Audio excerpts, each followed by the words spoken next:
Halo semuanya, perkenalkan nama saya Rida Nurmala dengan NIM 2321013333, mahasiswa Universitas Teknologi Bandung. Video ini dibuat untuk memenuhi salah satu tugas mata kuliah Professional Development. Pada video ini saya akan mewawancarai seorang teman mengenai pengalamannya di dunia kerja, khususnya terkait kecerdasan emosi, manajemen stres, dan juga goal setting. Langsung saja kita kenalan bersama narasumbernya. Boleh dikenalin dulu nama dan kerjanya sekarang di bidang apa? Boleh silakan. Halo, selamat pagi. Perkenalkan, nama saya Heru Febriansyah. Saya sebagai logistik HSE di sebuah perusahaan pergudangan ya dan retail. Untuk kerjanya sendiri sudah berapa lama di sana? Berhubung saya fresh graduate ya, saya baru kerja di sana sekitar maju ke 5 bulan ya. Mungkin masih tergolong baru lah ya. Ya. Untuk sehari-hari menjadi HSE itu pekerjaan sehari-harinya ngapain aja? Untuk pekerjaan sehari-hari, mungkin saya biasa melakukan safety briefing ketika pekerja akan melakukan pekerjaan ya, itu per hari. Terus juga ada safety patrol, di mana pekerjaan itu merupakan suatu pekerjaan yang mencari temuan itu. Jadi perharinya kita harus melakukan safety patrol supaya memastikan bahwa kondisi area di sana itu harus aman gitu dan siap untuk digunakan para pekerja untuk bekerja. Terus selanjutnya ada pelaporan insiden juga. Kalau itu pelaporan itu 1 bulan sekali kalau untuk pelaporan insiden, sama report bulanan juga. Terus ada investigasi kecelakaan kerja dan pelaporannya itu harus dilakukan dalam waktu yang singkat, harus cepat gitu. Pada saat kejadian hari itu, maka hari itu juga harus dilaporkan. Di dunia kerja pasti sering ketemu situasi yang bikin emosi naik ya. Betul. Nah, menurut kamu sebetulnya penting nggak sih memahami diri sendiri itu?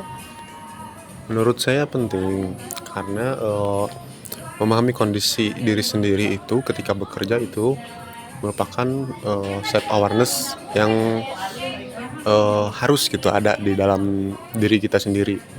Supaya apa? Supaya keputusan yang kita ambil, apalagi kan saya sebagai HSE ya, di perusahaan harus mengambil keputusan secara tepat dan tepat ada suatu waktunya gitu. Nah, keputusan yang saya ambil itu harus tepat, gak boleh impulsif gitu. Tahu jangka panjangnya apa atas keputusan yang kita ambil itu. Terus supaya juga kita tetap bisa profesional ketika dalam bekerja.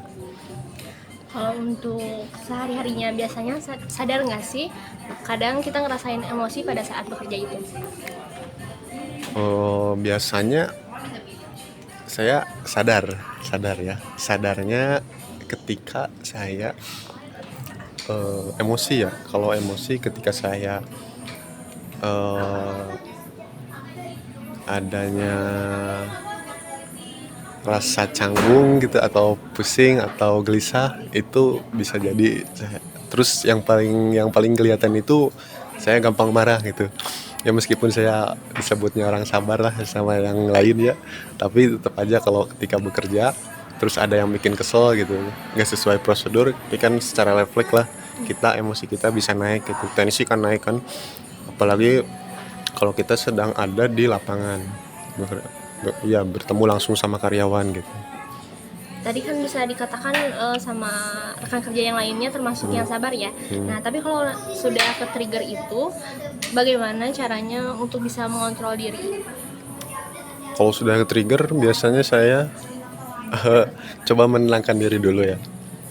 Bisa dengan, kan kalau di perusahaan saya di sana di gudang itu, gudangnya itu luasnya sekitar 3 hektar. Nah, yang lainnya itu kan totalnya 10 hektar total gudang itu.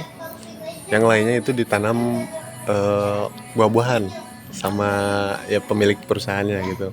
Nah, di sana itu ke belakang itu ada danau buatan gitu dua. Saya biasa buat menenangkan diri ke sana. Jadi pakai sepeda gitu. Terus tarik nafas juga enak gitu, sampai sepedaan. Nah, nanti kalau kita udah tenang, udah good gitu pikirannya, baru kita lanjut lagi kerja gitu paling. Berarti memang di tempat kerjanya mendukung untuk bisa healing dulu seenggaknya sebentarnya. Betul. Nah, untuk di kerjaan saat ini yang sudah beberapa bulan berjalan, pernah nggak mengalami konflik dengan rekan kerja yang lainnya? Kalau untuk konflik ya mungkin dibandingkan dengan rekan-rekan saya yang lain, itu saya yang paling sering konflik ya. Kalau dengan bekerja gitu. Kenapa? Ya soalnya pekerja itu semuanya itu di bawah naungan saya gitu.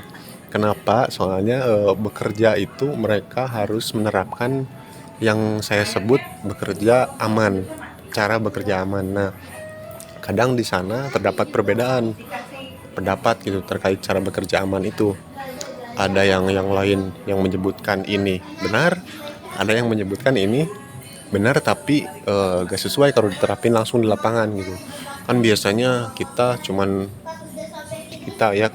HSE dinilai cuman bisa bikin prosedur doang tanpa tahu di lapangannya. Nah, sebisa mungkin semua itu harus dihindari. Kita harus bikin prosedur dan tahu gitu realitanya, ekspektasinya jika diterapin di lapangan itu seperti apa gitu. Berarti cukup banyak perbedaan sudut pandang ya. Betul. Ini masuknya ke konflik saat bekerja untuk mereka memahami aturan yang sudah dipelajari sama kamu sebelumnya. Nah, untuk konflik itu biasanya kamu selesaikan bagaimana?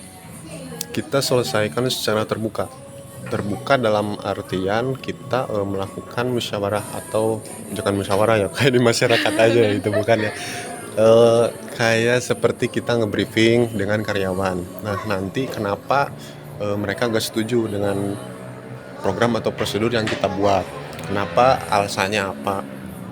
Jika memang alasannya mereka logis, kita perbaiki lagi dan sesuaikan dengan cara bekerja mereka. Karena meskipun kita berpacu ke standar atau peraturan atau prosedur kita yang sudah berlaku dan diterapkan di perusahaan, tetapi seperti yang saya bilang sebelumnya, di lapangan itu belum tentu bisa itu diterapin. Harus menyesuaikan dalam kondisi di lapangannya gitu. Yang selanjutnya soal manajemen stres. Nah, dalam pekerjaan itu tekanan kan pasti ada ya. Tuh. Untuk diri kamu sendiri, situasi yang paling bikin stres yang pernah dialami itu soal apa? Situasi yang pernah pengalaman saya bikin stres saya gitu, saat terjadi insiden.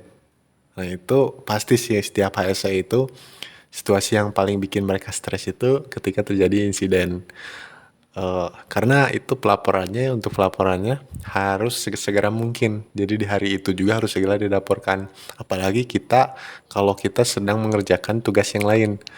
Misalkan kita lagi fokus satu tugas nih, kita pengen beres hari itu juga kan sama. Terjadi insiden. Kan mau gak mau ya, itu pelaporannya harus 24 jam lah. 24 jam harus segera dilaporkan.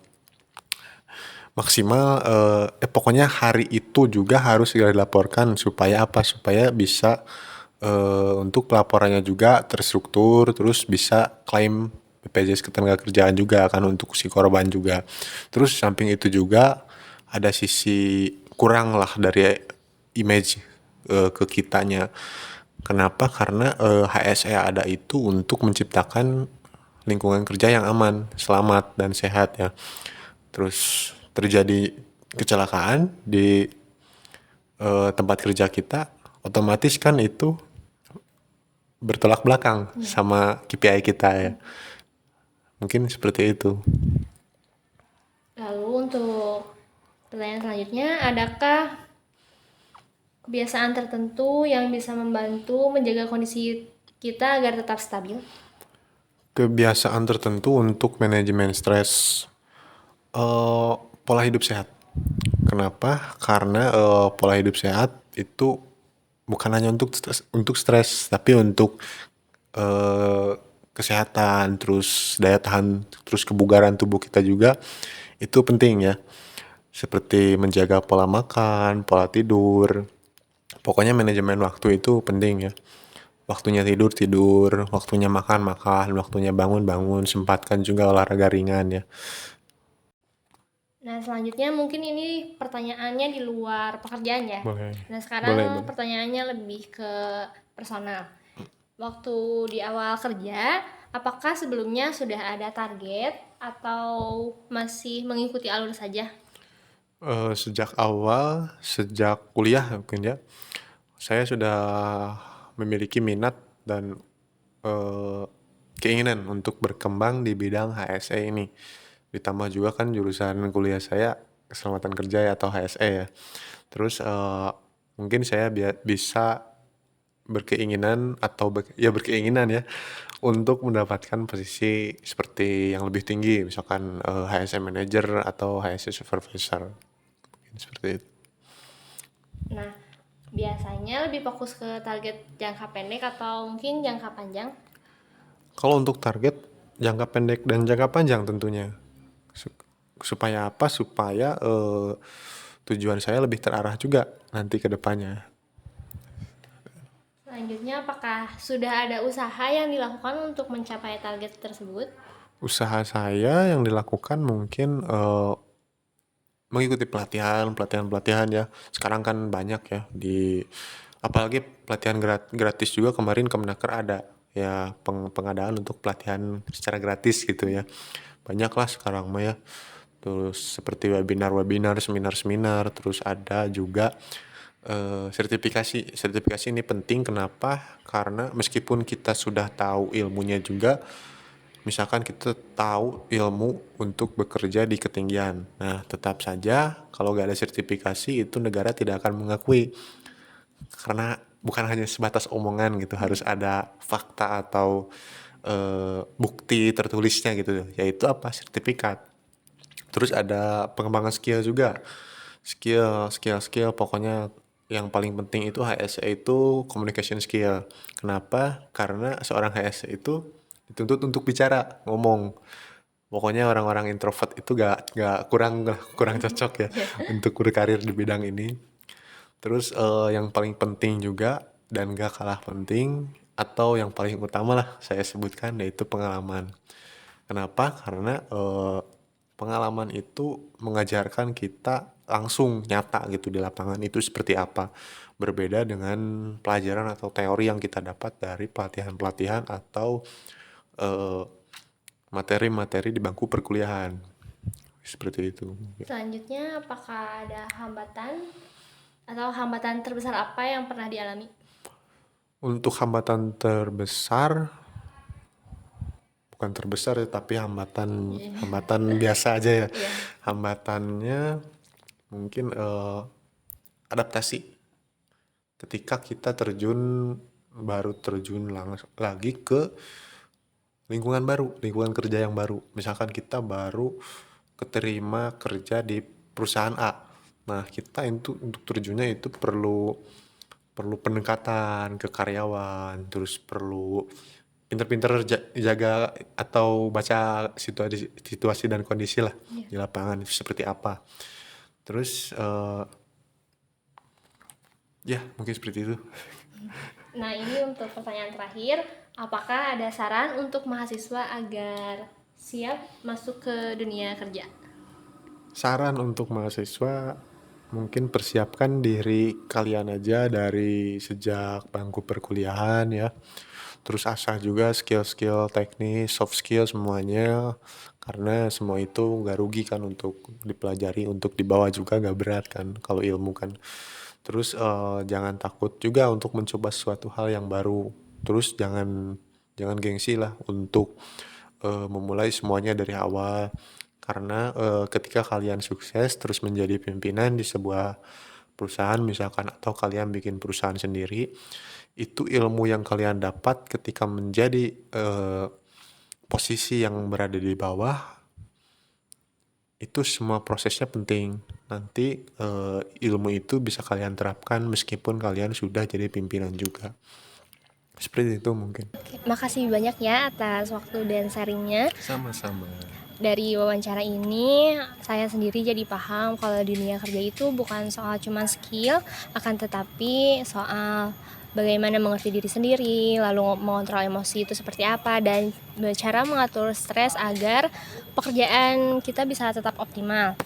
Dan yang gak kalah penting tentunya yaitu punya tujuan yang jelas. Nah, semoga obrolan ini bisa bermanfaat tentunya bagi saya sendiri dan juga semoga bermanfaat untuk teman-teman yang sudah menonton video ini. Saya Rida Nurmala, terima kasih.